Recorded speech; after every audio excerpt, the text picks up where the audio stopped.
All right, now we can use the stem here and pull that right up. Ooh, pretty. And I'm going to pull away the rest of this clay. And if you used a nice sharp blade, it should just pop right off. And there you go. Now, sometimes if you didn't get right up to the edge, you can do a couple of different things. You can actually smooth down your edge. This is a piece of like deli wax paper. You can just kind of give it a little pat so that it's actually more rounded, a little less severe looking. Kind of takes the cut edge look off. And then pick some powders and you can just kind of touch up the edges there. But it's cool because you actually have the real, veins from the leaf in there. So, and then you can also trim this up a little bit. I'll probably do a little trimming on it, but you want to leave it a little thick just so it's not going to snap off when you actually use it. And you can put a little powder on there too. All right, you're going to put that aside and bake it. Regular manufacturer's time and temperature that they call for. I'm going to show you how to put a quick pin back on. It can be finished just like this. If like these, I just kind of decorate my table with, so they don't have any backing. But if we want to make this into a pin, I'll show you how to do that. There's two ways. On my little forget-me-not pin, I actually made a full backing. After this was baked, I used it as a template, and I cut out the backing sheet just like it, and cut two little holes.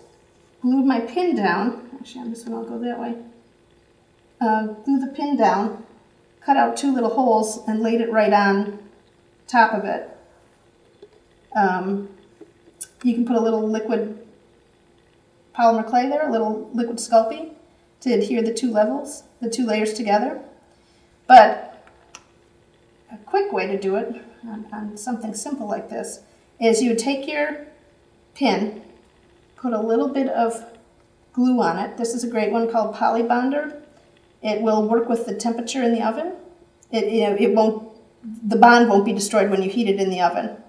So I put a little bit of that on, glue my pin down, take a little bit of extra clay,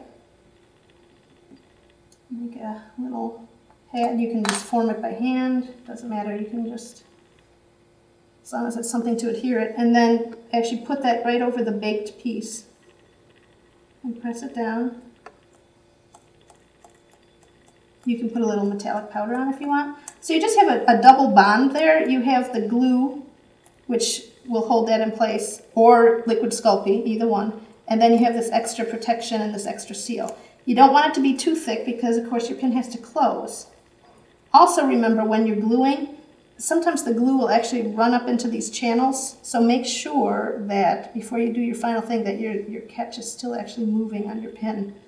Not that I've experienced that. Anyway, I also like to sign and date my pieces. Some people have a little tiny rubber stamp with their initials and the year on it. If you don't have that, and you could impress that right in here. If you don't have that, I will just put my initials. I have to use my middle initial because my first and last are the same as my daughter. And if you have room, you can put 2010. Then you would bake that. Make sure you put it on, not right down on the raw tile or baking sheet. Put it on paper so that you don't get any shiny spots on the other side. The powder comes off a little bit. In general, it's bonded in there, but you will have a little surface that comes off maybe the first few times you wear this. So you could cover this with any of the polymer clay compatible coatings, like Future Floor Wax or one of the acrylics made specifically for putting on coating clay, made by Sculpey and things like that. So there you go, a nice fall project. If you don't feel like doing it in fall, you just remember, freeze your leaves and you can do it any time of the year.